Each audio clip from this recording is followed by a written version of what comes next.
ഖരീഫ് സീസണിൽ സലാല വിമാനത്താവളത്തിലെ യാത്രക്കാരുടെയും വിമാന സർവീസുകളുടെയും എണ്ണത്തിൽ വർധനവ്. ജൂൺ 21 മുതൽ ഓഗസ്റ്റ് 3 വരെയുള്ള കാലയളവിൽ യാത്രക്കാരുടെ എണ്ണം 5% വർദ്ധിച്ച് 2,88,110 ആയി. കഴിഞ്ഞ വർഷം ഇതേ കാലയളവിൽ 2,74,030 യാത്രക്കാരാണ് ഉണ്ടായിരുന്നത്.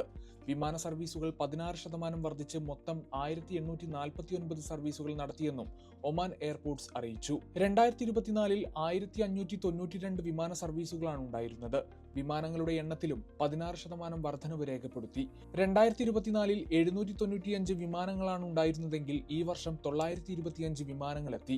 എത്തിച്ചേരുന്ന യാത്രക്കാരുടെ എണ്ണത്തിൽ ഈ വർഷം 3% വർധനവാണ് ഉണ്ടായത്. 1,58,301 പേർ സലാലയിലെത്തി. കഴിഞ്ഞ വർഷം ഇത് 1,53,378 ആയിരുന്നു.